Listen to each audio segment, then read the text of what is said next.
Salutations, Dojin fans. It's FantasyJared.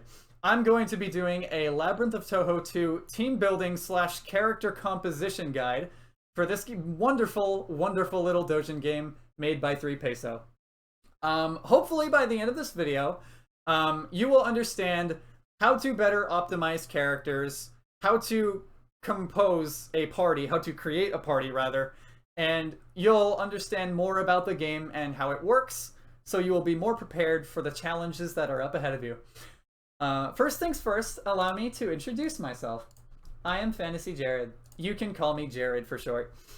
I love Dojin media. I love RPGs. I'm all about the Touhou fan games. I'm all about the Maiden Wars, the Blooming Chaos. That shit's my jam.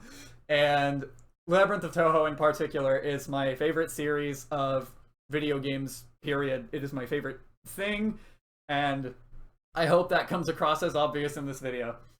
I have created so many teams in this game. I have spent so much of my life in the past year just making teams, even if I don't actually end up using all of them because I don't have the time and energy to do so. I team build just for fun sometimes because I really think it is a magical little process that everyone can learn to enjoy. So let's hope I do a good job of that. Oh god. Now, first I would like to begin with this. Let us start with spoilers, actually. Right. In this video, I'm going to be assuming that you have beaten the entirety of the main game, you have beaten the final boss on 20 floor, and all that jazz. If you have not beaten the main game yet, I would highly recommend doing so. Labyrinth of Touhou 2 is out on Steam right now. Feel free to pick it up, and then come back later once you would like to watch this video. Also, just as a heads up, there will be other spoilers in this video as well for plus disc content and characters, but I will be giving a warning for that. So as long as you've at least beaten the main game, then there shouldn't be any spoilers. There will not be any spoilers in this video for people who've defeated the final boss on 20 floor. I will give warnings beforehand, again, just to make sure we're on the same page. Now, without further ado, let us get started on our first main point, which is the grain of salt.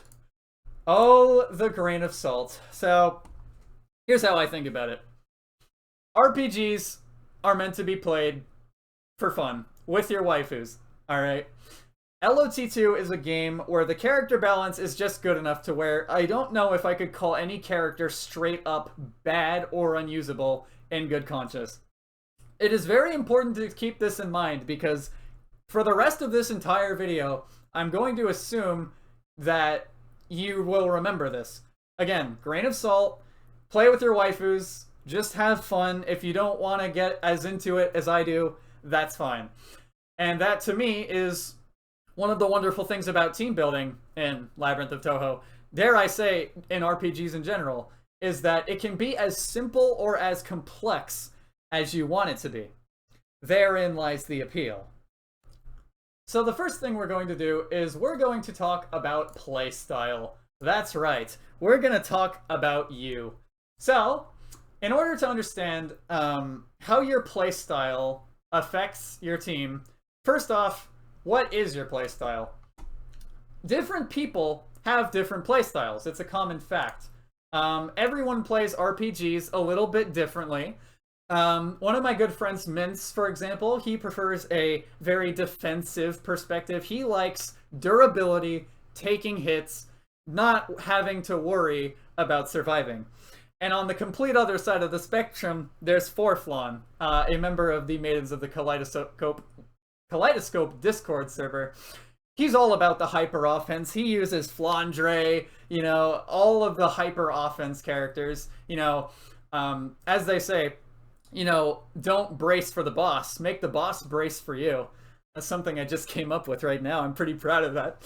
But I digress. My playstyle, personally, is one of an ultima of all trades, is what I like to call it. Basically, I like having very well-balanced, well-rounded teams with no discernible major weaknesses. I like covering as many spectrums as possible to ensure that my that my team's performance is the absolute best that it can be, and that no characters will fall off in the long run. A very well-balanced approach, as any Pokemon player would probably enjoy having most. I am truly the champion blue of the Labyrinth of Touhou community, only I'm not really a champion, I'm just a guy who really likes Dojin shit. Another talking point I would like to emphasize that RPGs are also all about is, of course, experimentation. I highly encourage everybody, if they haven't already, to experiment with the different characters in the game. See who vibes with you. See who really resonates with you. You know, maybe you really like Raysen because you really like ailments and debuffs and you think she's really cool. Or maybe Aaron is like your go-to cleric because you really like her overhealing. You know, that sort of thing. Think about what you would like and what your playstyle is all about. The reason I encourage people to experiment is because, well, for one, you can't really talk about a character that you have zero experience with unless you've just heard a lot about them online. But it's a good way to familiarize yourself with the cast, and in doing so, it makes you a better player of the game. Next, we are going to discuss a major talking point that I accidentally just deleted. Synergy skills. Way to go, Jared. Synergy skills and character cores. This is the #1 big approach to team building that I would recommend starting with, is synergy and character cores. This is the easiest way to get a team going. Now, what exactly do I mean by this? So, let's start simple. What is a synergy skill? A synergy skill is a skill on a character that gives them a stat boost if they are associated with another character. Think Team 9. Team 9 is a strong core because there are 4 party members in it, and while individually the members of Team 9 are pretty weak, all of them combined get a huge benefit. A 16% stat increase per character on the front line from that team. So, character synergy is all over this game, and experimenting with it is very, very fun. There are also other types of synergy skills. A good example is on this page. This is what I like to call character cores, at least a part of it anyway. Certain characters have skills. Malice Cannon comes to mind, and Celestial Core, which is Tenchi and Iku. Kain and Moko, in this example, they have a skill. Moko gets a defense and mind increase, which is basically special defense, when she's with Kain on the front line, and vice versa. Kain will get an attack and magic buff when she's on the front line with Moko. This is a huge part of team building, and if you're struggling, I highly recommend starting here. Find the synergy, find the character cores, and you'll get team building in no time. Another great thing to consider if you're getting a bit stuck in the team building process is think of who you want your healers to be. I know a lot of people that they get stuck team building because they don't know where to begin. They're like, oh yeah, synergy and character cores, but like, where do I start? It's so much. There's 56 characters in this game, Jared. You can't tell me everything in a single... I don't know where I was going with that. But if you start with healers, that is a great starting point. And it reduces your options from 56 to just 4 characters. 5 if you count Rumia. There are 4 main clerics in this game. Reimu, Sanai, Minariko, and Aaron. And I'll get a bit more into character differences later, but for the sake of right now, choosing a healer is a very easy way to start making a team. You can also do this way later on if you want to build a team, build your cleric around your team. But if you're stuck, just start with the healer. Super easy. Just choose between 2 or 3 of the 5 healers in the game, or maybe even 1 if you're feeling brave enough. And you already have a good start, my friend. One more thing that is very important to cover in regards to team building is what a character adds to your team and what a character removes from your team. So let's take, for example, on my team here, this is what I like to call the Divine team. Moria's Divine Protection and Hakurei's Divine Protection. Let's talk about Suiko for a second. Suiko is a speedy glass cannon that doesn't take hits very well, but hits very hard in return, and can target both defense and mind, making her a very useful offensive threat. Suiko adds to this team in the sense that she has very respectable damage output, and she has an AoE buff skill known as Froggy Power. What Froggy Power does is it basically increases the nature damage for your entire front line. And this is very good on my team because I have a lot of characters that have nature coverage, powerful nature moves like Suika's Mount Togakushi, Kasen's Echo of the Nine Forest Gods, Yugi's Supernatural Phenomenon, to name most of what's on this team. Some other examples as well, like Gas Woven Orb. And she introduces the valuable cold element to my party, along with a few other characters, which is very, very valuable because, spoiler alert, you don't really see cold much in this game. It's kind of a rare element, but again, we'll get more on that later. So just to recap, character synergy, character cores, and understanding how a character adds to your team and detracts from it is extremely important. Obviously, if you have a team that is very weak to spirit, you might want to consider using Reimu on your team because, for example, she has a passive called Armored Yin-Yang Orb, which decreases the amount of spirit damage that your party takes. You might not want to add Flandre to a team that is really fragile and doesn't take hits very well. You might want to consider adding a tank to your team, like Ramelia or Mei Ling. There are countless examples of this, including what elements your team is weak to, what ailments your team is weak to, so on, so forth. Moving on, it's very important to note that not every character is going to fit perfectly on every single team. A character can be very, very good, but not good on a certain team. This is obviously a bit of a joke example. A team with 2 black mages, a Rumia, and an Alistal probably won't get you past 7th floor if you tried really, really hard. But this is important to think about.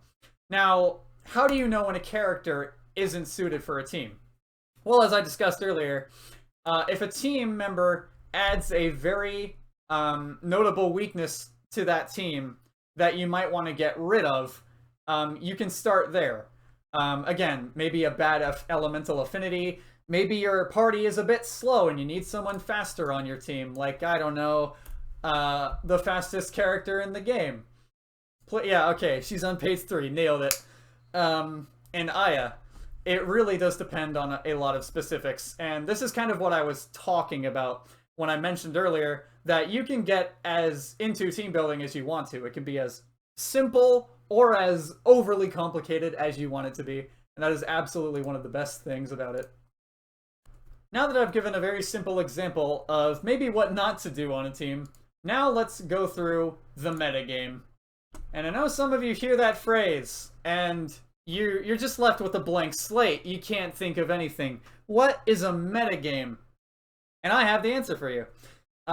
So I like to segregate Labyrinth of Touhou 2 into 5 main different parts. 5 main different segments of which character viability dramatically alters, depending on what point in the game you're in. There is the main game that goes up to 20 floor and concludes with the final boss. There is the post game that will bring you probably into the level 200s, and you go through the extra floors. There is the plus disc content, plus disc main game, the plus disc post game. Yes, the plus disc main game has a final boss, and after that is the plus disc post game. It's very confusing, I know. And then there is what I like to call the grind game, where all of the true final bosses respawn, and you get to fight them all over again. at that point, you've exhausted all of the game's content, at least all of the new content, and you can either stop playing there, or you can keep going if you're all about the grinding and the number crunching, which might be for some of you. I don't know. Next, we are going to talk about character viability and everyone's favorite, tier lists. Just a heads up, there will be some plus disc characters on this next section. So I would recommend alt-tabbing or maybe looking down away at the screen. I realize I said that a little late, I'm sorry. But we are going to be not discussing them in detail, plus disc characters that is, but I just wanted to warn you all. So then, character viability. Out of my way, Bandicam. Character viability alters a lot in this game. Sorry about that. So, in this game, in Labyrinth of Touhou 2, each character ranges from a 3 or a 4 to an 11 out of 10. There is a lot of different characters to choose from, as you can see. And, again, depending at which point in the game you're at, the character viability dramatically alters. There is a generally agreed upon ranking of the characters. As you can see here, this was done in the Maidens of the Kaleidoscope forums. This was discussed very heavily, and this is what they created out of it. As you can see, there are 2 characters that stand above everyone else at the top, Nitori and Renko. I'm not going to be talking about every single character because, quite frankly, I don't think either of us have the time for that. But regardless, I would like to talk a little bit about the tierings. So the reason that Nitori and Renko are so broken is because of this fucking skill right here. It is called Maintenance. It doubles the boosts from main and sub-equipment, which basically makes them, at least in terms of pure stats, taking ability, speed, ailment resistances, elemental affinities, and just raw damage output. This makes them the best characters in the game. There's another character with it as well, but Nitori and Renko generally stick at the top. They are the only characters I have actually banned on my playthroughs, because Maintenance is a horribly, horribly broken skill. Nitori is more of a bulky offense character, and Renko is a very pure tank. She's not going to be doing damage even with Maintenance. So think of that what you will. As I mentioned earlier, every single character in this game is at least usable, and I do disagree with a few of these placings. Like, for example, I personally think Patchy is a bit too low. I don't think Moko is nearly as good as most people say she is. You know, I could poke and prod all day, but I think you get the point. The balance is pretty good in this game generally, but it's definitely not as tight as the first Labyrinth of Touhou, and that is a sticking people. There is a lot of synergy-dependent characters in this game as well. Characters that really need a character core or be a part of a synergy skill, like Yakumo Clan or EOSD, the Scarlet Devil Mansion members. But for the most part, each character, as you can see, has different viability for every part of the game. Now here comes that good shit. We're gonna discuss character optimization and min-maxing. You really want to go out with me right now, don't you? So, first let's talk about character roles and niches. Every single character in this game fulfills some sort of niche, something only they can do, at least to some extent. Some characters more than others have more niches, but generally speaking, that is the rule of RPGs. So we're going to be talking about a few characters as an example. Let's go to, I don't know, page 4, because there's a lot of strong characters there. Let's talk about Raisin. Why not? Very versatile character. Her niche is that of a status debilitation mage. She specializes in inflicting ailments. Namely, she has access to 5 of the 8 ailments in the game, in Terror, Silence, Shock, Debuffs, and Poison. She has very nice delays as well, and she can perform quite a few different roles. For one, she has a skill called Wavelength of Insanity, and combined with a very respectable sexy mystic resistance of 240. You can XP your main mystic tank if you have her on a team. You can also use her as a bit of an offensive mage. You don't just have to use her for proccing ailments. She has very respectable formulas and a decent enough magic stat alongside 50% defense piercing. Every single character in the game, to some extent, is just like this. They have multiple roles. They can be worked in multiple different ways, and we will also discuss that later as well. Now hold up there, FantasyJared, you're saying to yourself, what the fuck is a min-max? And to that I say, that is a good question. What is a min-max? What is a min-max? This is a popular term coined from RPG players all around the world. And contrary to what some people think, it's not exactly as simple as pumping every single resource into a single stat. I know that's kind of an opinion held by some people, but it's much more complex than that. As you can see, min-maxing is the process of optimizing a character to perform a specific role, often to be as efficient in combat as possible. This generally involves minimizing weaknesses and caveats of your characters and maximizing their advantages, what they do. Min-maxing is a great strategy because building a character to best perform one role is much more powerful than trying to give a character two different roles and just be kind of okay at it. I have two different examples for this in mind. Our first example comes once again from page 5. We're going to talk about Suiko again. Now, Suiko you can either run as a decently powerful physical attacker using the insanity that is long arm, long leg, and Mishaguji-sama to target defense and hit very hard there.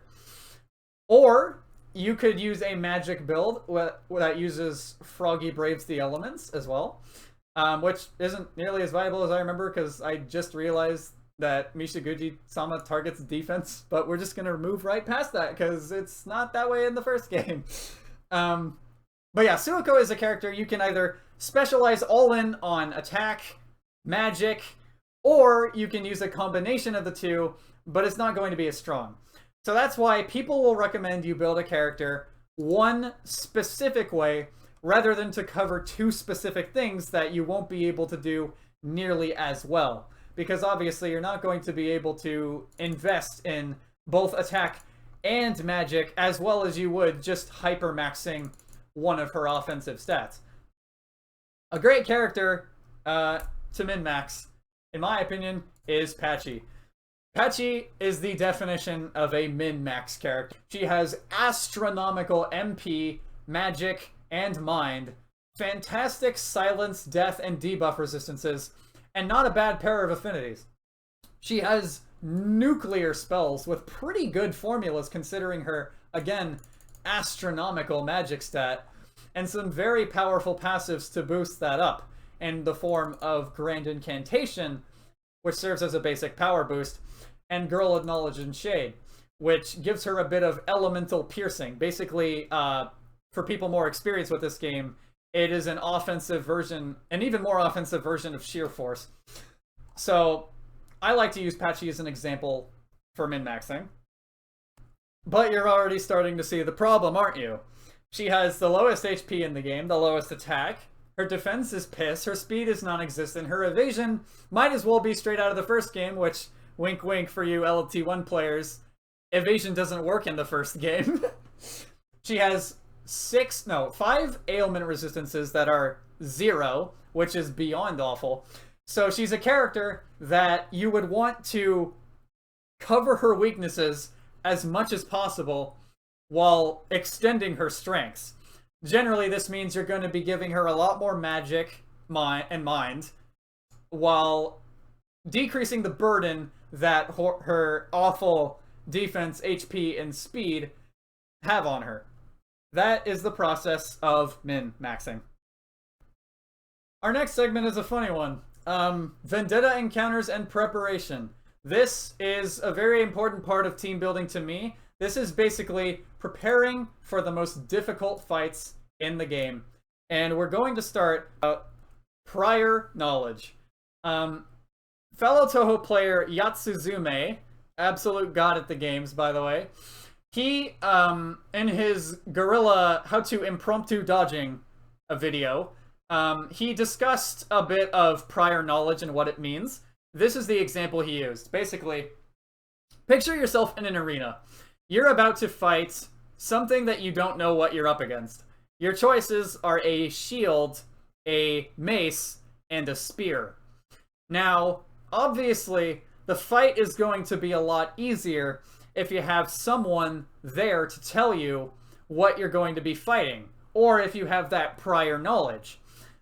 He used the examples of, if you're up against a lion, you'd probably want to pick the spear. But if you're fighting an archer, you might want to go with that shield. You might want to be the shield hero, if you know what I'm saying. I'm sorry, that was too cheesy. Was that too cheesy for you? Was that too cheesy for you? I'm sorry. But you can think of it like that. What you're trying to do in team building, when you're thinking of those hard boss fights that you struggle with so much, is thinking of potential obstacles to your team. How do they hurt your team, and what can you do to prepare yourself against these difficult boss fights? There are a lot of different ways you can go about this. For example, a lot of bosses in the game are very weak to physical, so you might want to consider putting Yugi or Mei Ling on your team to help with tanking and damage. Or maybe one boss has a bunch of really annoying instant death effects that it can use, so maybe you'd want a character with good death resistance, like Yuyuko, Komachi, or Moko. This is the thought process you want to be going through for every single character, is thinking about those you struggle with so much. And believe me, we'll get to those very shortly.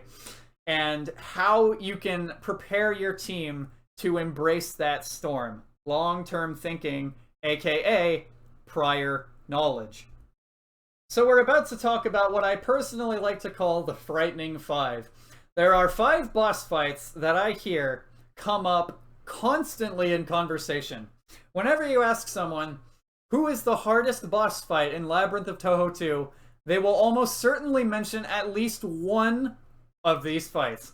This is a spoiler segment. I'll try to put a timestamp in the description so you can like skip between parts. But for those of you who don't want to hear like literal end game plus disc post game, the true final bosses, I would highly recommend maybe skipping this segment, and I'll catch you up in a jiffy. All right?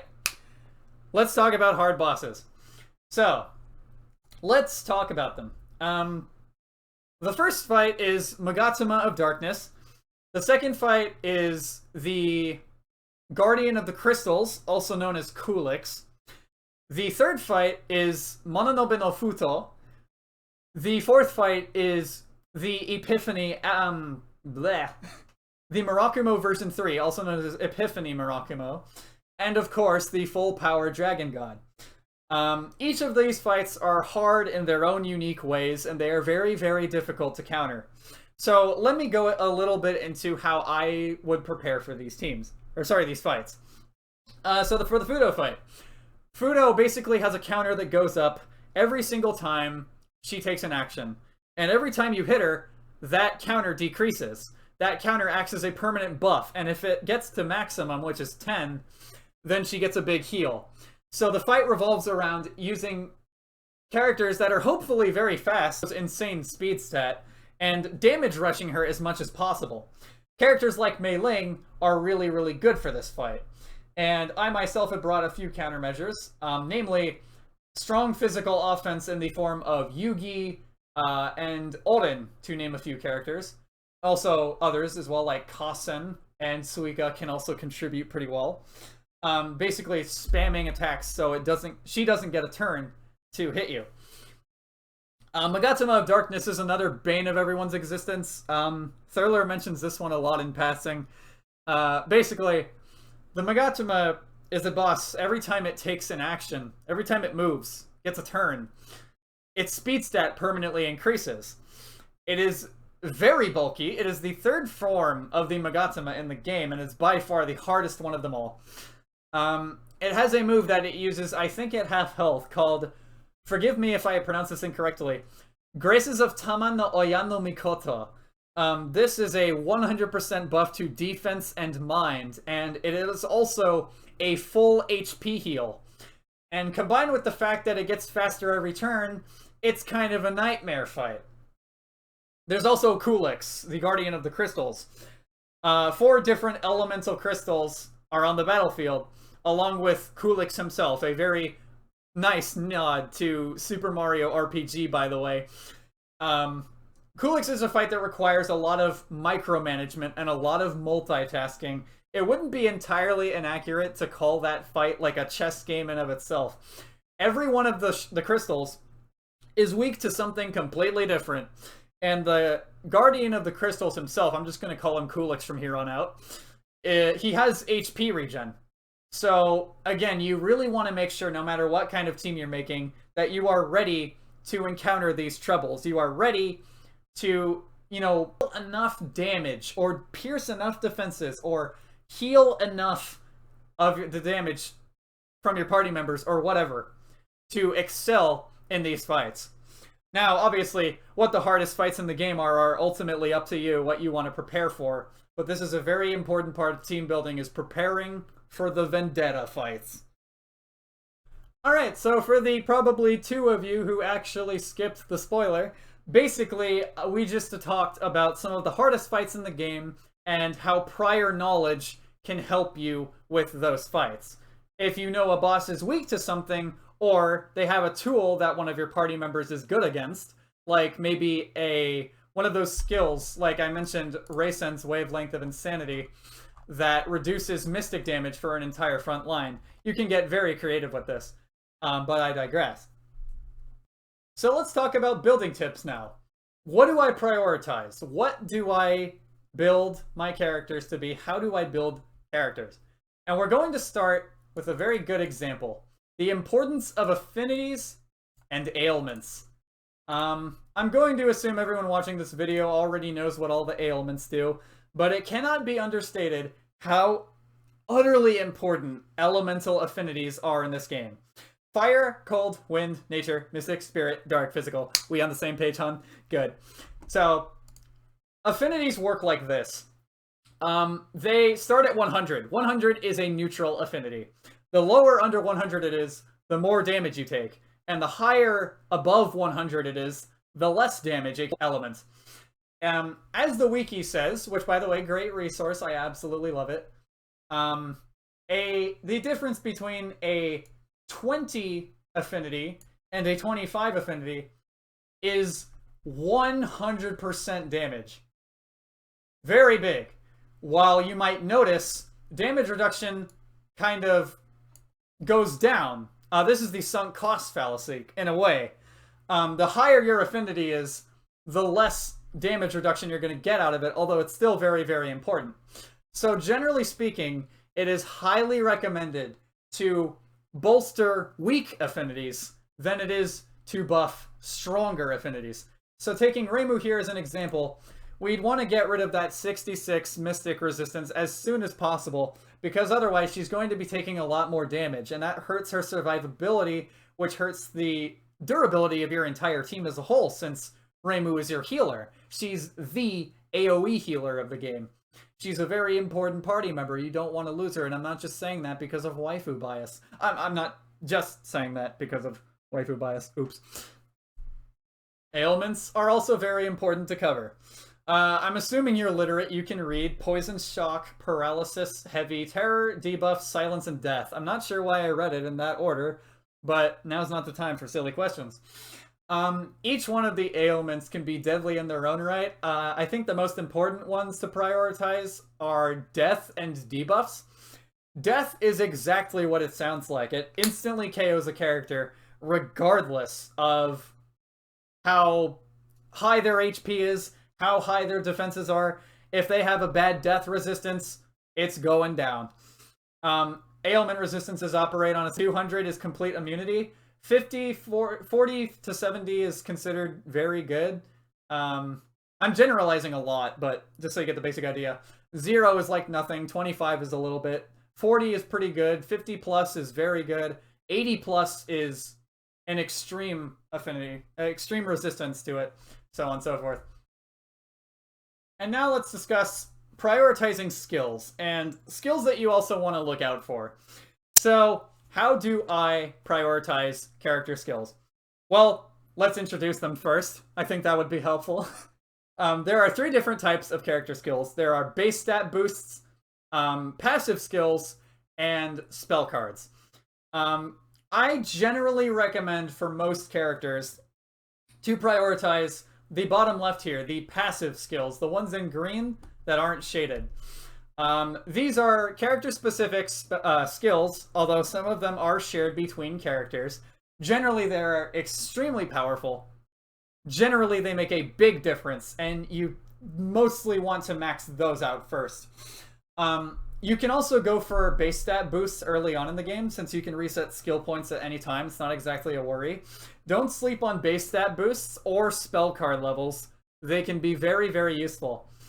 I want to say increasing a spell card level gives it 5% higher effectiveness per level. So, for example, 5% more damage, 5% more magic factor for a heal spell, so on and so forth. I generally don't recommend starting the game prioritizing spell card levels, but way later on in the main game, I would recommend it. Don't, like, I'm not trying to point fingers at anyone, but you don't be the guy who just now levels up spell cards in Plus Disc. They're very, very useful. They're more useful than you'd probably think. Jumping right from one point to the other, let's talk about level up bonuses. At the Hakurai Shrine, of course, you know, you've heard this before, you can level up your characters and give them more stats. This game has a lot of customization options, by the way. Who could have figured that out? There isn't really a wrong way to build level up bonuses, honestly. During the main game, defense and mind are very good to level up. The only reason in this screenshot you see me not doing defense or mind is because, well, one, Reimu isn't a particularly bulky character to begin with, and secondly, because this is something I'll get into later, but general stat inflation and some changes with Plus Disc and how it changes the game means that defenses become less relevant later, but we'll get into that later. Basically, you almost always want to invest in a character's relevant offensive stat, so attack or magic, HP, and speed. What I personally like to do is I like to make my my level up bonuses very uniform. But again, you don't have to do this. Very customizable. You could give a character a bit more magic, bit less HP, bit more speed, bit less defense, bit more defense. Not a wrong way to do it. But it is good to find a way that you like to do it. So I would recommend giving that some thought. But don't fret too much if you think you have the wrong build, because chances are there's no such thing as a bad level up bonus build. Unless you're giving Patchouli a bunch of physical attack, I think you're okay. And now we're going to discuss something I think is very, very important that I don't hear a lot of people talk about. This is a bit of personal opinion, but I would also genuinely recommend this as a person who has played this game way, way too much, if those levels were anything to go by. Let's talk a little bit about library cost. You'll notice a skill on every character is level up difficulty and library costs. Now, let's say you're in the library and you're leveling up 2 of your party members. Let's say you use the Yakumo clan. So you're leveling up and Chen. What you might do is you might give everyone in your party, these characters included, the exact same library levels. You might give everyone, okay, let's put everyone at level 200. Let's put everyone at level 50. You might want it to be nice and uniform, but again, personally, I would not recommend that, and that is because of library cost. As you can see, a character like Yukari has a very, very bad, very high library cost, which means they're more expensive to upgrade in the Magic library, which means you'll be spending more money on that character than someone like Chen, who comparatively levels up very quickly and is very cheap to level up in the library. The reason I don't recommend evening library levels, but rather the cost of the next upgrade of library level. So, for example, let's make everyone's next upgrade cost 1,000 money, or let's make everyone's next magic buff cost 2,500 money, right? The reason I recommend that is because evening library levels has the detriment of making certain characters that need to be stronger, that really rely on their cheap library costs, it makes them weaker. And it makes these characters, who are already very strong, a bit overkill and hard on your wallet. So I remember I was actually helping a friend recently with a team on a very difficult boss fight on 30 floor. You know who this is. I actually changed his team a bit, and one of the major things I changed was I made all of the costs of his next library levels even. So everyone's next library level costed like 2,500 instead of everyone having like library level 200. This way, characters with low library costs can get higher stats, which is important because they really need that. And characters like Yukari won't take up your wallet nearly as much. Where Yukari costed about probably 2,700 money for another level up, Chen could get that same level up by like 700 less money. That's Cerno Jared. That's Minariko Jared. That's Komachi Jared. Jesus. But hopefully that makes sense. Evening the costs of the next library level and not the level up, not the library levels themselves, really benefits characters like Parsi, and it prevents your team from being homogenized stat-wise.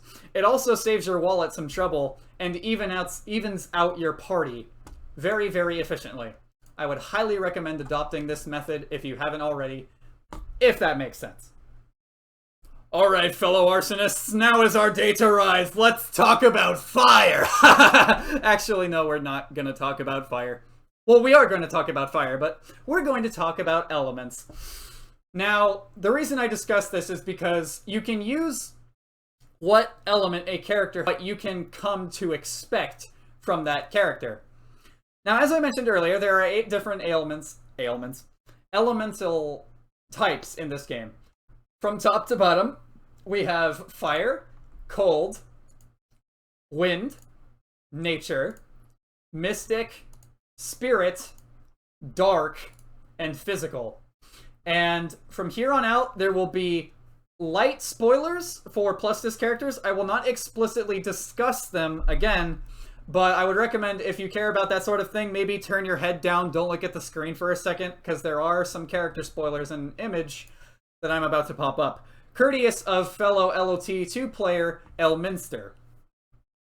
So, basically, fire characters usually have very powerful spells, extremely strong nukes, and they also have different forms of piercing. They're quite fast. You have a great tank in the option of Moko, a very fragile but strong character in Chen. You have a little bit of Earth Palace Spirits Party or an Inutsuho, and of course the centerpiece, the cornerstone of hyper offense in Flandre, who has the highest attack stat in the game and a very powerful Starbow break to fuck up anything with. It has a low defense factor, a very high attack factor, and it is generally just really, really strong for what it's worth. So, cold attackers are what I like to call assorted attackers.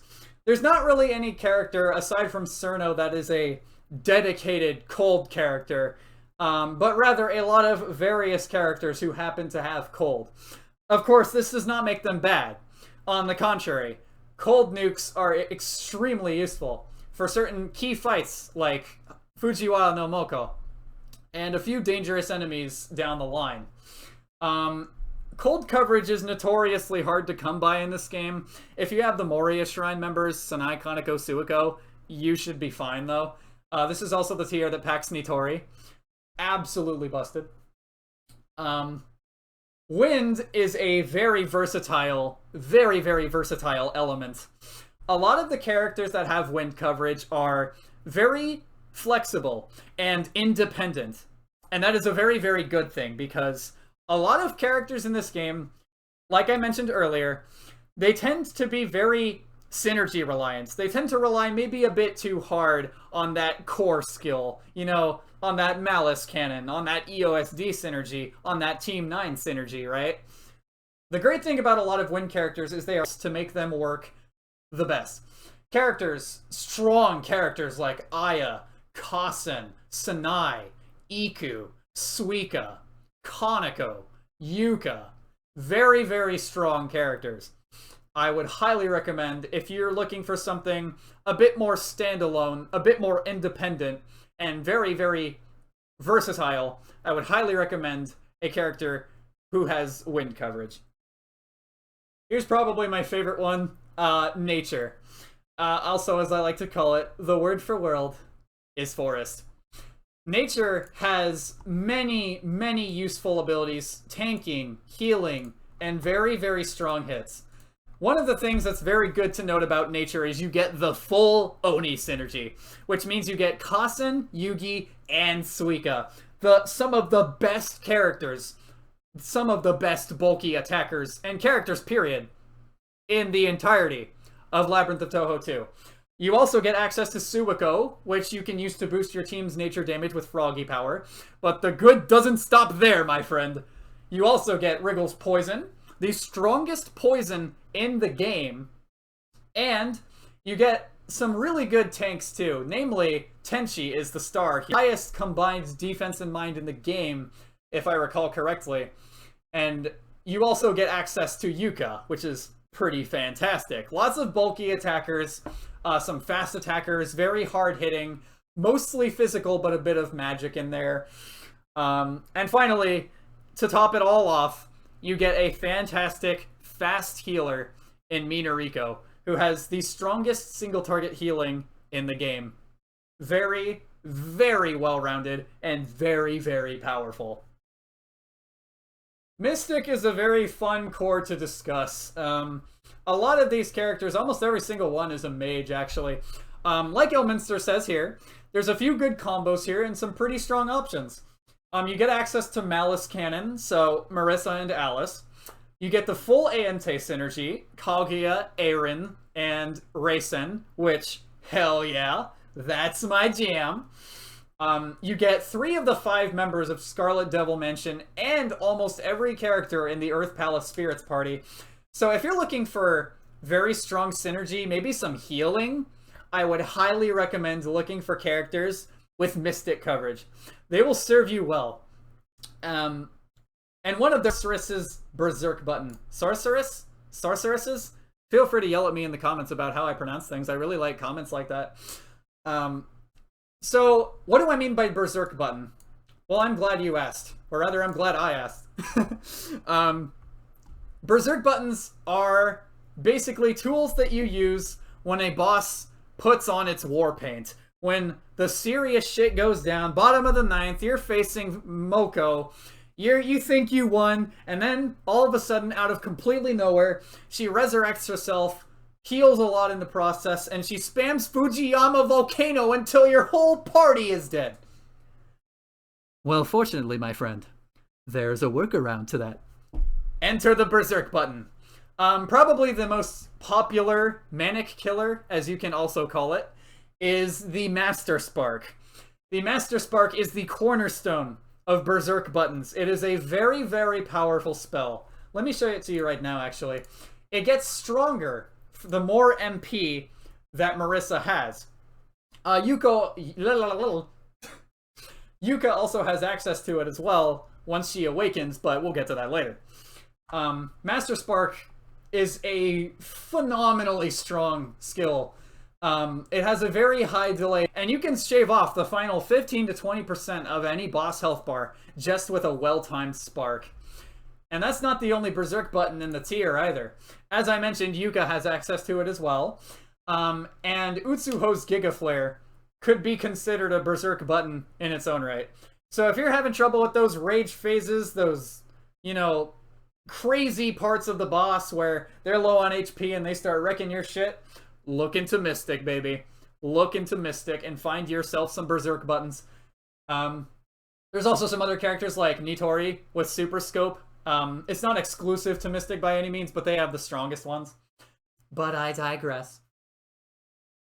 And next we're going to talk about Spirit. So as Elminster says, Spirit is a very well-rounded squadron of characters. You get piercing, healing, damage mitigation, and damage increases in Reimu's Armored Yin Yang Orb and Sanai's full Power of the Living God, respectively, both decreasing the amount of spirit damage that you take and increasing the amount of spirit damage that you deal. Some pretty deceptive shit right there. And you just get access to some really fantastic characters. Oh, Ling, Sanai, Kaneko, Yuyuko. Very, very strong characters. And very strong defense piercing. Kaguya is probably the best example of defense piercing here.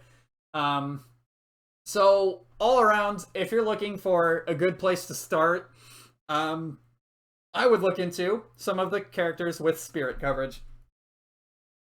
Alas, my friends, we finally get to talk about the terrifying Terror Core. Yeah, I don't have a girlfriend. So, the dark element is a very, very strong one for multiple reasons. One of the strongest cores in this game is the Terror Core. This comprises of characters like Reisen, Parsi, Hina, to name a few, and of course Reisen. Reisen is very useful on that team in particular. In fact, Reisen's just about useful on any team, but I don't want to get off topic. A lot of dark attackers have very good mystic resistance, very good dark resistance, very good mind stats, low defense and HP. They're usually pretty good at dealing with debuffs, surprisingly. They have some pretty low maintenance costs, so I'm talking about level up difficulty and library costs. And they're pretty damn strong, too. The Terror Core thrives off of landing ailments, and although they actually fuck over some incredibly hard fights, which makes them a very, very strong core to use. If you're looking for ailments, or you want some good dark damage, where else do you have to look, my friend? And then finally we have physical. Physical, you get, as Elminster says, a lot of choices. There are a lot of tanks on this team. You get Renosuke, Momiji, Yomu, Komachi, Mei Ling, Yugi, Ramelia. Even Kaneko can be a bit of a tank role. So you get access to very solid durability alongside very good damage output. Some of the best damage output in the game, in fact. I'm talking, again, Yugi, Mei Ling, and some really other great characters as well, like Reisen, Byakuren, and some of the members from Moria Shrine as well. So that is what you can expect from a character. Now, when you're just browsing characters, you can see what skills they have. Let's take Kaguya, for example. You can see what skills they have and go, okay, she's a spirit attacker. Piercing. Good affinities. Well, that's kind of a cornerstone, is just being well-rounded in general.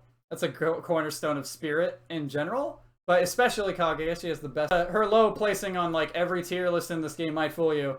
She's honestly not bad. In fact, there's, again, like I said earlier, not really a single character in this game I'd call bad, aside from maybe one plus this character.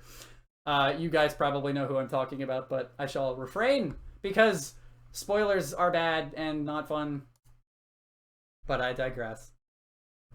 Alright, enough of your cult crap. Now let's get to the main course. Subclasses, my baby, and awakenings. I'm a bit too passionate about this, actually. So, let's start with subclasses.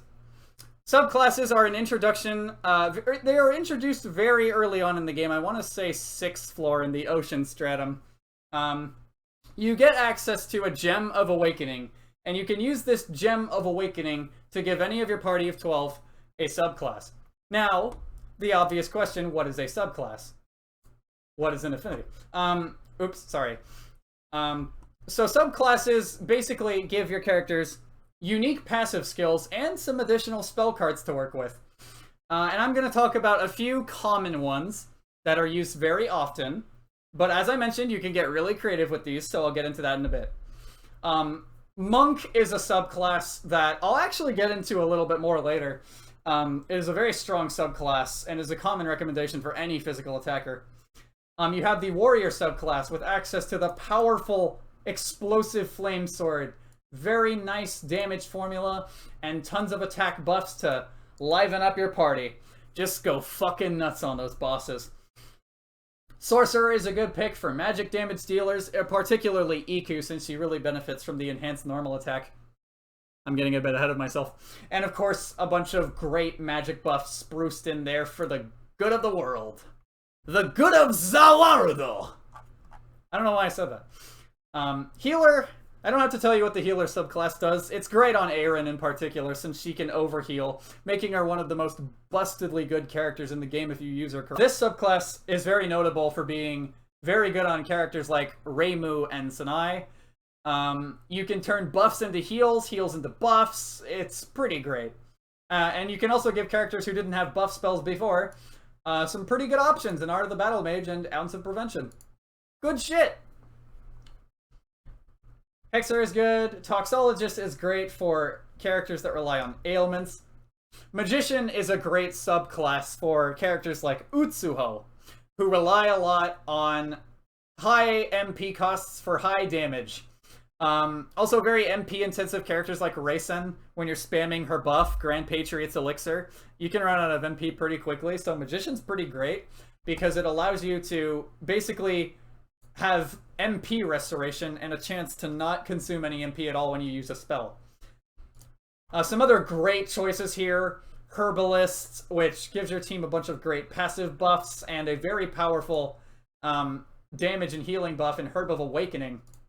Strategist, which in my opinion, there should be one of on like every single team, in my personal opinion, buffing the damage that your team deals and decreases the amount of damage that your team takes.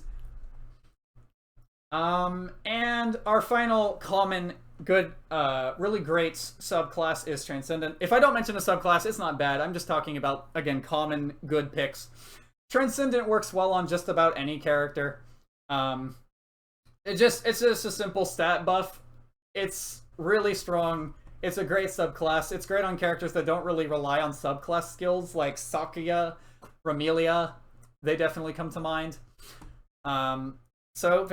But those are the ones that you want to watch out for.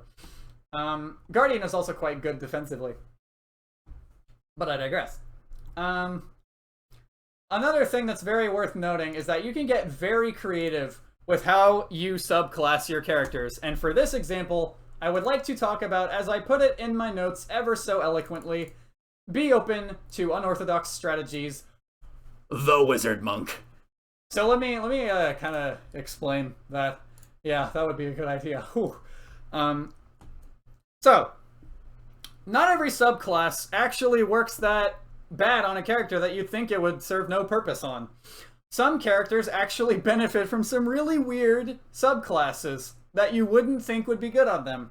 And my favorite example of this is what I like to call the Monk Wizard. Now, our wizard in this context is going to be, of course, Patchouli Knowledge. And the subclass is going to be Monk. Now you're probably wondering, why the fuck would I make Patchouli a monk? But this is a viable build, and I'll tell you why. After I find the subclass menu. Monk is a passive ability that decreases the ETB requirement. It basically makes her spells have better delays, which increases her speed a bit. It also gives her a 40% chance to start any fight with a full action time bar, which is great for random encounters, plowing through randos when you don't have a character like Aya especially. It allows her to get the first shot and instantly fire. Let me see. You can also stack that with the Strategist buff, Raid Maneuver, which makes it so that there's a 20% chance that any of your frontliners will start with a max ATB gauge. So that's up to a 60% chance to start any fight right away. She also gets a little bit of healing and a little bit of buffs. even if it makes no sense to give her the attacks, sometimes, to slow down a little bit, I'm sorry. It can be better to give a character a wonky subclass if the passive skills are useful. That is very, very much worth noting, my friends. Now, a little bit of plus disc spoilers here. If you don't know what an awakening is, you probably want to skip this segment. Again, I'll try to introduce timestamps as soon as I can. But we're going to talk about awakenings now. This is a feature you unlock in plus disc, and it's very, very useful. Whenever you beat a boss in the Infinity Corridor, you will get access to a greater gem of awakening, and you can give that to Aku in exchange for character awakening items. And this opens up a whole plethora of options. For example, Patchy goes from a slow but strong damage dealer to an offensive powerhouse with affinity piercing, a huge HP increase, and a 60% chance to have the delay of any of her powerful nukes. Awakenings are so irrevocably powerful. They sometimes single-handedly... character page 2? There we go. Yomu is a great example of a character who underperforms a lot in the main game, unfortunately. You know, throttled by very high MP costs, not the best formulas, a variety of bad ailment resistances, middling, it's an average attack, I'll say, and good passive abilities, but not great passive abilities. However, if your waifu is Yomu, you have some hope. Not only in those great affinities, but also in her awakening. I'm not going to go too in-depth on every character's awakening, but Yomu's awakening turns her into an absolute powerhouse. Here's how it works. Depending on how much HP she's missing, she gets a damage bonus, and this synergizes really, really well with a lot of her skills, turning Yomu from probably one of the weakest characters in the game to one of the better bulky attackers. So, awakenings can single-handedly pretty much decide or save a character's viability, and vice versa. You have characters like Komachi who are great in the main game, but fall off a little bit once you hit post-game and plus disc, because Komachi's awakening isn't the best. Really, all it does is give her a small attack buff and some better ailment resistances. Most awakenings are pretty amazing, though. So, they are a very important part of the plus disc content. They are a huge power boost. Feel free to just browse the wiki and look through them all. They're very, very fun to read through, and they're very strong as well. Moving on, I would like to introduce a new little segment. Next up, character differences in builds can dramatically alter their viability. This is a very important part. As I worded it in my notes, how you invest in a character will affect their viability, and player experiences can wildly differ due to differences in character builds, party compositions, so on and so forth.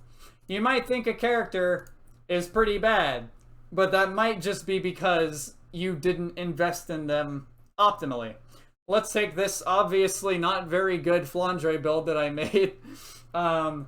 This wouldn't really fly because you're maxing out things that don't really matter to Flandre, and you're giving her like very weak equips. It is very important. I would recommend whenever you get a new piece of equipment, you want to immediately be thinking, okay, who can I give this to? Who would benefit the most from this piece of equipment? Because I see a lot of players holding onto equipment, really good equips too, for way too long. Again, not trying to point fingers at anyone, but it is good to update your equipment as often as possible to the point where every new equipment instantly results in you checking your menu and thinking, who would this go best on? Obviously, again, this is a meme build. This is just an example, but I did think that is pretty important. You might be this kind of person. She sucks. This character's not good. But you might be supposed a little bit differently next time. Give a character a second chance. You might find something in it that you didn't before. Player experiences wildly differ so much because of the differences, the subtle yet major differences in how we build characters. For example, I find Moko a bit more underwhelming than most people, but maybe that's because I didn't invest in her as well as I could have. Maybe I completely missed out on a great opportunity to give her a subclass, or maybe I just think a character's bad because everyone says she's bad, but maybe she's actually really good. You know, again, player experiences will differ so much, but it's important to keep an open mind and not just think, oh, this character's bad. It's more important to think, you know, okay, I've experienced this character, and obviously there are characters that are better than others, but again, be fair to the roster, be willing to experiment, and be willing to second guess your own opinions, because you might be surprised by some of the characters that you considered weak before. Alright, it's time for the moment you've all been waiting for, the miscellaneous notes section. Oh, get aroused, fans. Get aroused. So, I want to talk a little bit about Plus Disc. So, there are a few things. You don't have to listen to this if you don't plan on doing Plus Disc. I would recommend it, but it is a long, long journey. Can totally understand if you wouldn't want to do that. But I would recommend it because it's very fun and it's very big. But anyway, once you reach Plus Disc post-game, specifically in the level 1000s, a number of changes begin to take place. The biggest change you'll probably notice is that equipment starts scaling down. And what I mean by that is percentage-based damage reductions and increases, like think Mei Ling's Gatekeeper's Nap, or the page 6 sub-equip, Quartz Charm. These are so good because they are percentage-based, as opposed to most of the items in the game, which just boost your stats by a certain amount. They say they're percentages, but they seem more like flat values. It's kind of unsure about that, but basically, standard equipment becomes less useful. Those big weaker, not necessarily pathetic, just, you know, your Flower Blade Kiku Ryuseis and all aren't going to be as strong as you remembered.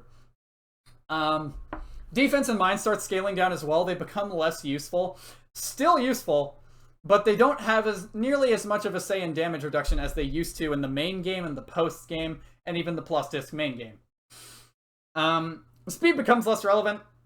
Every character moves in the blink of an eye. You'll get to 10,000 ATB in the blink of an eye. And you won't need to invest in speed nearly as much as a result. Characters like Aya become a little bit worse in Plus Disc post-game in the grind game because she, you know, her high speed stat and ability to give other characters instant turns doesn't really matter as much. The game kind of devolves into a turn-based system, I've heard some people say, and I kind of agree with that. Aya's still good, don't you worry, Tengu waifu followers. Aya's still good, but just a heads up. Attack, HP, and magic become the more important things to prioritize. And of course, the stat inflation. Oh my goodness, the stat inflation. The numbers get so silly that basically the main things that matter, like I say, are HP and your offense stat of choice. The numbers get ridiculous, and it's going to alter your experience of the game. This is why I made that point so early on about the different segments of the game. Thinking of each segment of the game as the game and the post-game, Spider-Man and Citizen Kane, major differences. I don't know why I use that as an analogy, but improv does funny things to you. Couldn't quite think of how to segue out of that, so let's continue. I want to talk a little bit about gems, jewels, tomes, and what I like to call thinking outside the slots. Yeah, outside the slots. Gems and jewels are basic base stat boosts that you get by fighting bosses at challenge level, and it's important to hoard as many of these things as you can. You can farm 20 floor Murakumo and get gems at a bit of a slow but very consistent rate.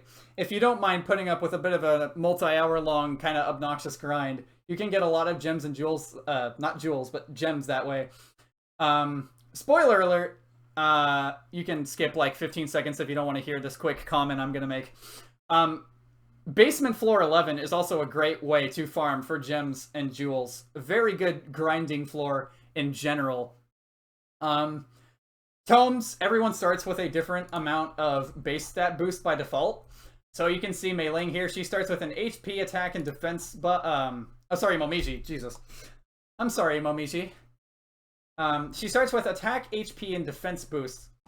And you can give her more base stat boosts with tomes, like a mind boost and a speed boost. And I don't know why you'd want to do this, but a magic boost. So on and so forth. And it's important to note that if you feel like your team is underperforming in Plus Disc, especially Plus Disc post-game, or even as early as the normal post-game, you might want to consider trying to get some more gems and jewels. You can buy these from Akyu in Plus Disc. You can, again, do what I did, farm Murakumo. It's a small difference, but it makes a big difference, if that makes sense. And this is just a quick comment I wanted to make, thinking outside the slots.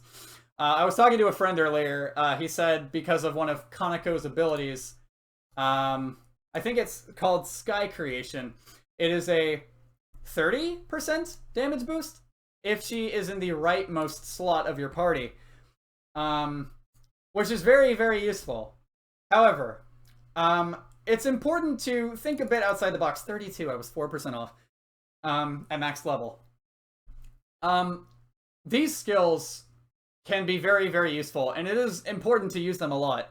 But you don't always want to put characters in the same slot every time. A good strategy for one of the TLBs, actually, is to use Tenchi and actually to put her at, like, the rightmost slot, just so she can, you know, not get hurt and deal as much damage as possible.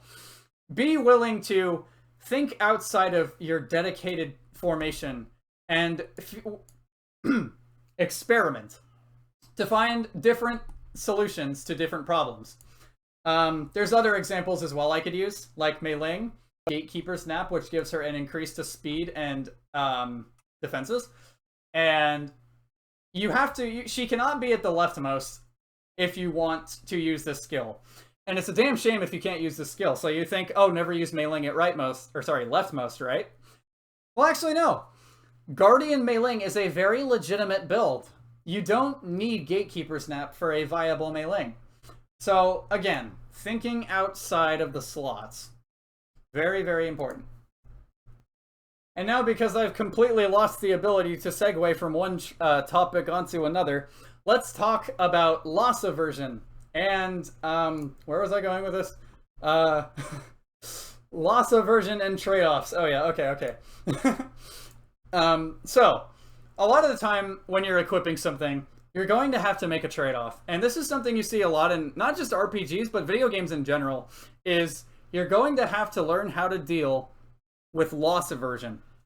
Now, loss aversion is defined as a part of our psychology, where we tend to be more impacted emotionally by negative gains than positive gains.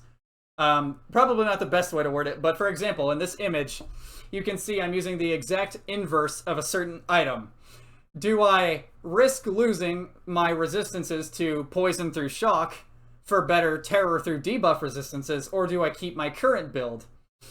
This is going to be something you're going to be thinking about for literally the entire game.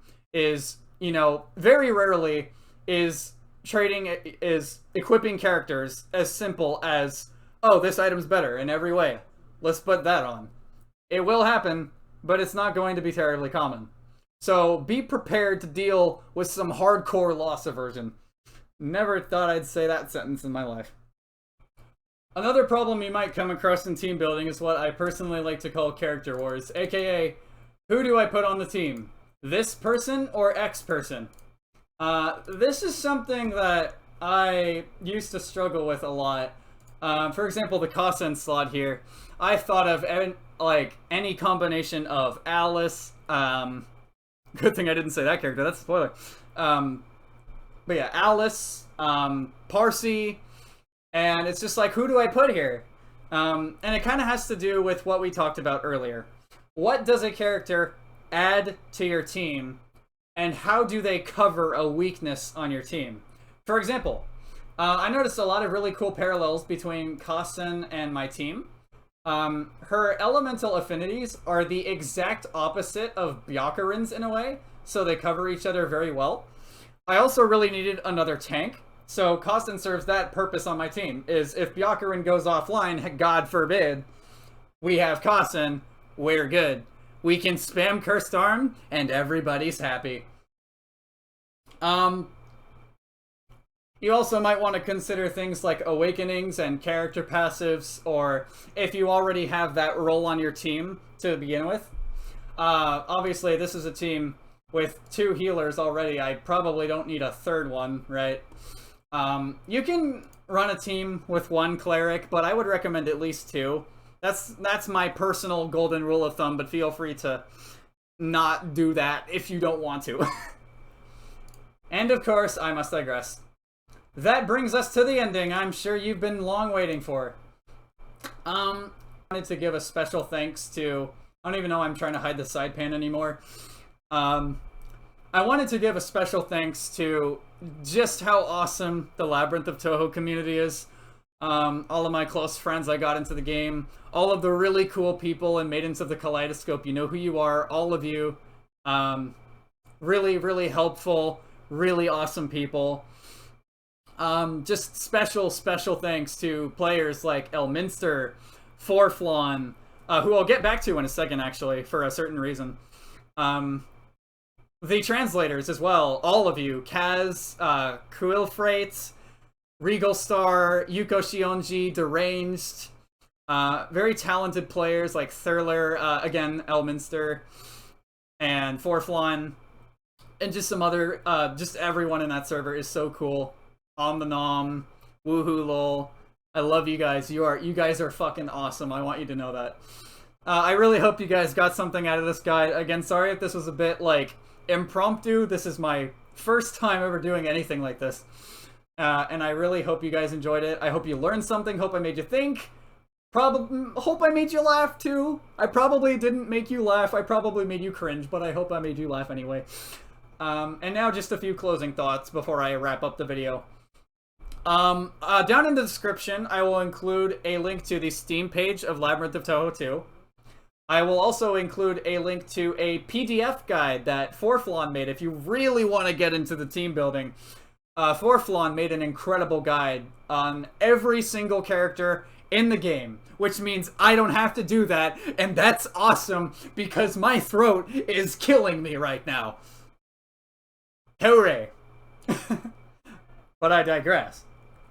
As for the final tangent of this video, you've probably been wondering about the Team Builder doc that I've been using this entire time. I would have used it more often throughout the guides that, you know, aren't really necessary for my points, right? But this is something me and a good friend of mine named Indeterminants, also known in the community as Mints, we have been working on this together, and we plan on releasing this to the public soon, so if you want to get your team building fix, wait just a little bit longer, and I will include this in the description of this video when it's ready. So you can go just as nuts with team building as I can. As I like to. Anyway, I think that explains everything. Again, thank you so much for tuning in. It really means a lot to me, especially if you actually listen to this entire thing. God bless your heart. This is FantasyJared. Long live Dungeon Crawlers. And I'll see you guys in whatever the fuck I end up doing next. Peace.